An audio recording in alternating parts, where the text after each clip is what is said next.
ഇവിടെ പ്രധാനപ്പെട്ട പ്രശ്നം യഥാർത്ഥത്തിൽ പ്രതിപക്ഷം തെറ്റിദ്ധരിപ്പിക്കുന്ന രൂപത്തിലേക്ക് വരുന്ന കാര്യങ്ങൾ നിങ്ങൾ ശ്രദ്ധയോടുകൂടി കേൾക്കേണ്ട കാര്യം. യഥാർത്ഥത്തിലെ പ്രശ്നം ഇവിടെ ഉന്നയിക്കപ്പെട്ടത് 2019 2019 ഇത് പുനരുദ്ധാരണ പ്രവർത്തനത്തിന് വേണ്ടി കൊടുത്തയച്ചത് ഉണ്ണികൃഷ്ണൻ പോറ്റി എന്ന വിദ്വാൻ്റെ കയ്യിലാണ്.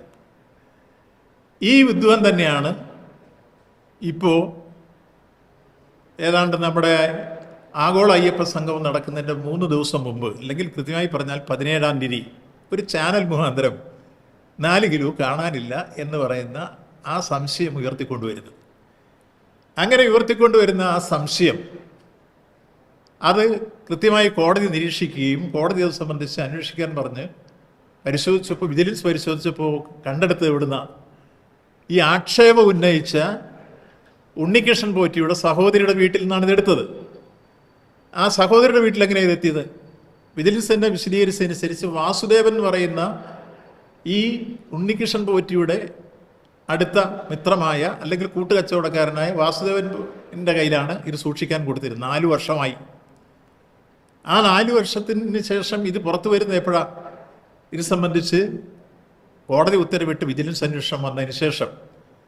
അപ്പോൾ ആ വിജിലൻസ് അന്വേഷണം നടത്തിയപ്പോഴാണ് ഈ വാസുദേവൻ ഇപ്പോൾ കൊടുത്ത വിജിലൻസിൻ്റെ മൊഴി, വിജിലൻസ് വിശദീകരിച്ചതിന് റിപ്പോർട്ട് നാളെ കോടതി കൊടുക്കുന്നുണ്ടതല്ല, നമുക്കത് വെളി വരും, അപ്പോൾ കാര്യങ്ങളെല്ലാം അറിയാം. ഏതായിരുന്നാലും കണ്ടെടുത്തത് പരാതി ഉന്നയിച്ച ഉണ്ണികൃഷ്ണൻ പോറ്റിയുടെ സഹോദരിയുടെ വീട്ടിൽ നിന്നാണ്. അവിടെ എന്തായിരുന്നാലും ഭരണപക്ഷത്തു നിന്ന് ആരും കൊണ്ട് ഇത് വയ്ക്കുകയില്ല. ഈ പറയുന്ന പ്രതിയാകുന്ന ഉണ്ണികൃഷ്ണൻ പോറ്റിയുടെ സഹോദരിയുടെ വീട്ടിൽ ഭരണകക്ഷിക്കാരെന്ന് കൊണ്ട് കൊടുക്കുമോ?